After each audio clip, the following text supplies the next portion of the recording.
Intercessions are, do the Malaika angels intercede? As the Quran says, it could be وَكَمْ مِنْ مَلَكٍ فِي السَّمَاوَاتِ لَا تُغْنِي شَفَاعَتُهُمْ إِلَّا مِنْ بَعْدِ أَنْ يَأْذَنَ اللَّهُ لِمَنْ يَشَاءُ وَأَنْ يَرْضَى. That if Allah wishes to special people, the angels can recommend or can intercede. As Anbiya al-Masih al-Salam interceded, individual scale, also national scale.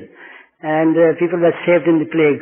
And when you quote a verse of the Holy Quran, categorically declaring that angels can intercede and will intercede in some cases, why are you asking me whether they can or not?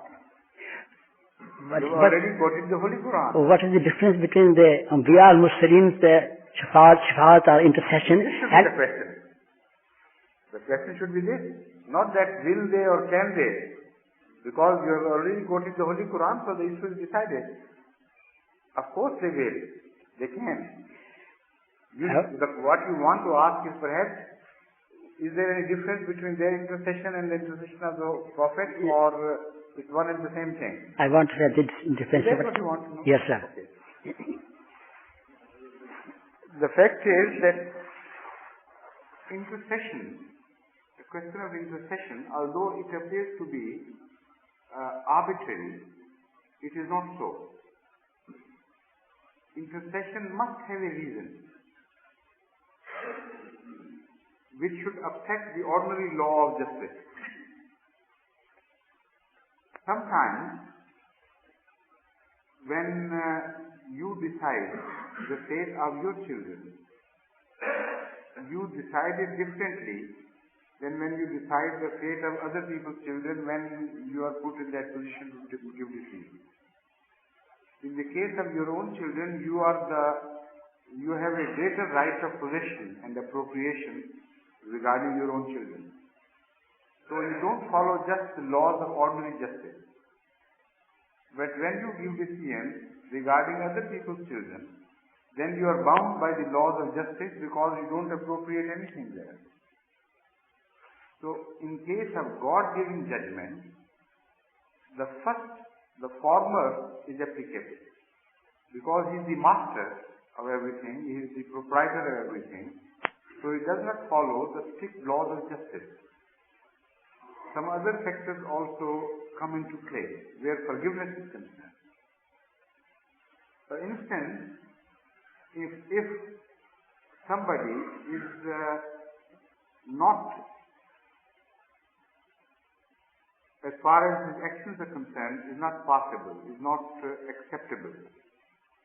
In fact, if it is possible that somebody who has bad deeds to his credit so much that he should be outright rejected and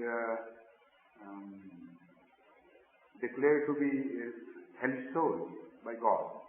Normally, understanding the phenomena of good acts and bad acts and so on, sometimes the bad deeds of a person are so overwhelming that apparently this should be the verdict. But it is possible that that person has a deep love for God, of God, or deep fear of God, and that is so much pronounced in his personality, and that single factor is so liked by Allah that he wants to ignore his evil deeds and to forgive him for this only factor, for only this factor. Now, as far as human judges are concerned, they can't intercede in this regard, ordinary human judges. But Allah permits His Prophet, because certain people again love His Prophet so much, despite the fact that they are evildoers in so many things. They have not much to their credit as far as good deeds are concerned. But they are helpless in so many ways. They are slaves to their habits, to the circumstances in which they are born, and so many other factors, social factors. So they want to do good deeds. They love to do good deeds. They are deeply hurt inside in their conscience when they are compelled to do bad deeds. Yet they are enslaved by that habit or by that compulsion of which there are so many factors responsible. At the same time, they loved the Holy Prophet so much that at a time of a call, they would readily offer their lives for the sake of that Prophet. Allah knows this fact. So Allah may permit the Holy Prophet to intercede for the sake of such a person. Or the Holy Prophet may love somebody for certain reasons of his own, yet according to the ordinary standards of justice, he may not pass.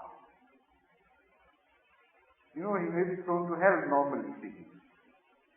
But Allah knows the regard of the Holy Prophet for that person, so He may permit him to intercede on his behalf.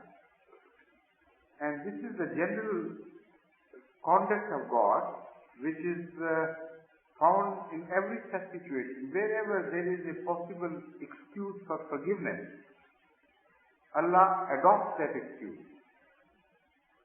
as against punishment. If Allah had not done that, a very great majority of the people would go to hell. Even from among the believers. People know human beings from outside. And it is in the nature of man to hide his crimes, his evil thoughts, his bad acts. So most of the people who live normally, ordinary pious lives, may not live a pious life in reality. And all this is known to God. If God were to punish for such crimes as are hidden from the sight of human beings, a very great majority of even the believers would go to hell.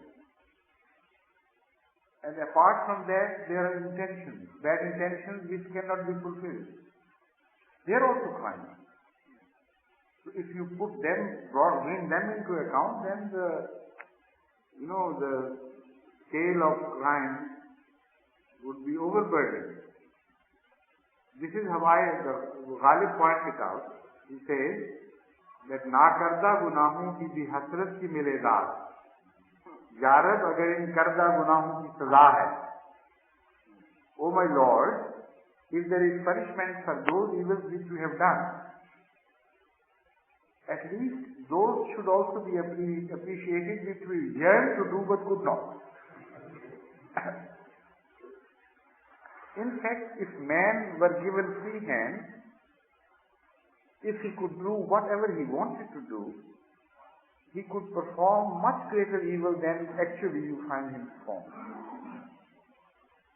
So bring that also into account, and then you see, without intercession, it will not be possible for many to be forgiven. So sometimes Allah uses one excuse and sometimes another to forgive. And this has been quoted very often by Ahmad sallallahu alaihi wasallam by way of some illustrations, some incidents which he declares what happened. He does not name anybody, but he generally describes certain incidents which were foretold to him by God, where Allah finds excuses to forgive someone.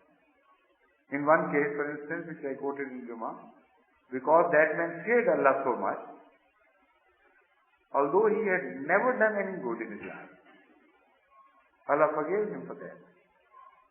Sometimes just for the sake of love of Allah. In one incident which Ahmad sallallahu alaihi wasallam relates, the angels are mentioned as this is a pertinent question, so I would relate that incident. This is pertinent to the question, so I will relate that incident. Ahmad sallallahu alaihi wasallam tells us that during the changing of time, the angels also change duty. Some angels are appointed for certain times, some for other times. And they stand guard over people. So they keep reporting to God, whatever the manner. I mean, this is the human language we use, but it does not mean it happens exactly as we understand this language. But let's consider that they report things to God from time to time. Ahmad sallallahu alaihi wasallam tells us that in one of such reports, the angels told God that at one place they saw a small gathering of men who were praising God, who were mentioning Allah in a loving way. So Allah said that all their crimes should be forgiven. Whatever they had committed in the past, they should be forgiven. So then the angel said, O God, O Lord, there was one passerby who did not intend to be a part of that gathering, who had no intention to praise you. But he sat for a while with them. What about him? He said, you should also include him in the list of those who should be forgiven. Because even those will be forgiven who sit in the companies of those who love Allah. Now this is the extent of excuses which are sought by God for forgiveness. Intercession is one of the ways. And according to what I understand from these two mentions of prophet's intercession and angel's intercession, there is one possible difference. In the case of prophets, it is possible that because the prophets have such deep love and regard for their followers, out of their faith, Allah uses that as an excuse for forgiveness. Those whom the Prophet loves and those who love the Prophet, that's a double bondage. So those who are specially worthy of forgiveness in this regard, for them Allah will permit, because He has knowledge and the Prophet has no knowledge directly of what sort of people they were. So Allah may inform him of certain people who had very special love for him, and also those for whom he cared, but he did not know that they were sinners. And Allah may permit him, after informing him, that now you are permitted to intercede on their behalf. About the angels, it is possible that Allah makes the criterion His own love. Because angels are deputed for keeping record of human thoughts and things. So Allah may tell them to intercede on behalf of those who even remotely once or twice remembered Allah with all love or this and that, So perhaps that intercession has that significance. When at hard times, when there is nothing really left, you sometimes seek the smallest and even much smaller things by way of excuses, डूबते को तिनके का सहारा lies in the same region, that expression. That when every cogent reason is exhausted, then the smaller reasons and more insignificant and yet more insignificant reasons come into play. So when everything would be exhausted and there would be nothing left for Allah to forgive His mankind, His servants, then perhaps intercession would be brought into play. So, all right, whoever you say, I'll forgive. That is also a possibility.